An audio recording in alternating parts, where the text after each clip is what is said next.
শিবরাত্রি পেরিয়ে গেছে সেই রবিবার, আর আমি তোমাদের সঙ্গে আজকেই ব্লগটা শেয়ার করছি। সো প্লিজ কিছু মনে করো না, ভিডিওটা শেষ পর্যন্ত দেখো। সেদিন বিকেল বিকেল কাদার প্রদীপ বানাতে বসে গেছি, আর তারপর সেগুলোকে রোদে দিয়ে এসে আমি বসে গেছি জুয়েলারি বানানোর জন্য। কারণ আমার হঠাৎ করে মনে হয়েছে এই শাড়িটার সঙ্গে আমার এইসব জুয়েলারিগুলোই মানাবে। দেখো আমি ঝটপট রেডিও হয়ে গেছি, এরপর চলে যাই ঠাকুরঘর। সেখান থেকে প্রথম প্রহরীর পূজার জিনিস নিয়ে আমি চলে যাই মন্দির। আর ওখানে গিয়ে দেখি ওখানে তো পুজো অলমোস্ট ডান, আর আমিও লাইন দিতে দাঁড়িয়ে পড়েছি। এরপর প্রথম প্রহরে জল ঢালার পর আমি গিয়েছিলাম মাকে প্রণাম করার জন্য। বাই দ্য ওয়ে, আমাকে কেমন লাগছে অবশ্যই কমেন্টে জানিও। তারপর চলে আসি আমি আমার বাড়িতে বাবার মাথায় জল ঢালার জন্য। এই হলো আমার সাঙ্গ পাঙ্গরা, যাদের তোমরা আগেও আমার ব্লগে দেখেছো। প্রথম প্রহরের পুজোর পর কিছুটা সময় ছিল, তাই আমরা অন্য একটা মন্দিরে গেছিলাম। সেখানে গিয়ে দেখি ওখানে পূজা হচ্ছে, আর সেখান থেকে বেরিয়ে আমরা আরেকটা মন্দির যাই, সেখানে জল ঢেলে চলে আসি বাড়ি।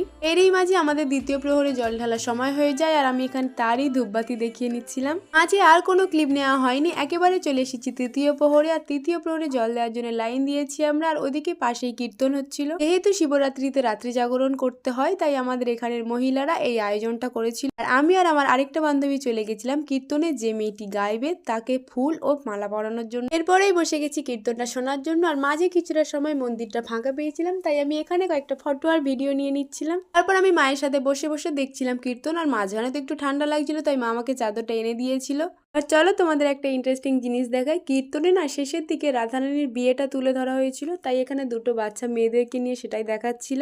যেহেতু কীর্তনটা শেষের পথে, তাই কয়েকটা গানে, হরিনামেরই গানে সবাই এখানে নাচছিল। আর এরই মাঝে আমাদের সময় হয়ে যায় চতুর্থ প্রহরে। আর চতুর্থ প্রহরে জল ঢালার পর আমরা এখানে বসে গেছি পুষ্পাঞ্জলি দেওয়ার জন্য। পুষ্পাঞ্জলি দেওয়ার পর যেহেতু সকাল হতে কিছুটা সময় বাকি ছিল, তাই আমরা বসে যাই লুডো খেলার জন্য। প্রথমে তো 5 জন খেলছিলাম, তারপর একজন চলে যায়, আর আমরা আবারও 4 জনে শিফট করি। তো এইভাবেই আমাদের শিবরাত্রিটা কেটেছিল। তোমরা কে কে উপোস করলে কমেন্টে জানিও। টাটা, দেখা হচ্ছে অন্য একটা মিনি ব্লগে।